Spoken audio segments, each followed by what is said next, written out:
Hi friends, இன்றைக்கி ஃப்ரேமில் கிளாத்தை எப்படி ஃபிக்ஸ் பண்ணுறதுன்னு பார்க்க போகிறோம். அதுக்கு எப்படி ஃப்ரேமை கலத்திக்கிட்டு அந்த ரிங்கு ஸ்க்ரூ இல்லாத ரிங்கை ஃபஸ்ட்டு கீழே வச்சுக்கிட்டேன். அப்புறம்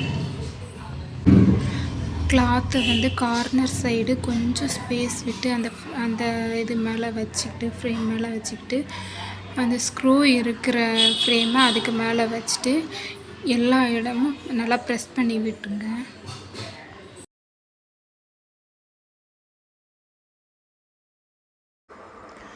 ஸ்க்ரூவை 90% டைட் பண்ணிக்கோங்க. டைட் பண்ணின அப்புறம் ஃப்ரேமில் எல்லா சைடும் கிளாத்தை இந்த மாதிரி கொஞ்சம் கொஞ்சமாக லைட்டாக இழுத்து விடணும். ஃபுல்லாகவே ரவுண்டாக எல்லா இடமும் ஈக்குவலாக கொஞ்சம் கொஞ்சமாக மெதுவாக பண்ணணும். எந்த சுருக்கம் இல்லாமல் நல்லா கரெக்டாக பண்ணணும். நல்லா இழுத்து பண்ணின அப்புறம் பேலன்ஸாக உள்ள அந்த நல்லா ஸ்க்ரூவை நல்லா டைட் பண்ணி விட்டுறணும்.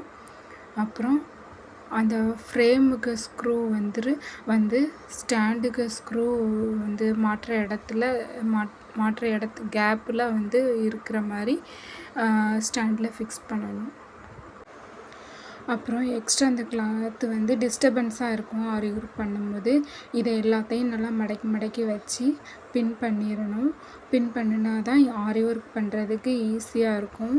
அவ்வளோதான். ஃப்ரேமில் கிளாத் எப்படி ஃபிக்ஸ் பண்ணுறதுன்ட்டு இனி நெக்ஸ்ட் கிளாஸில் பார்க்கலாம். பாய்.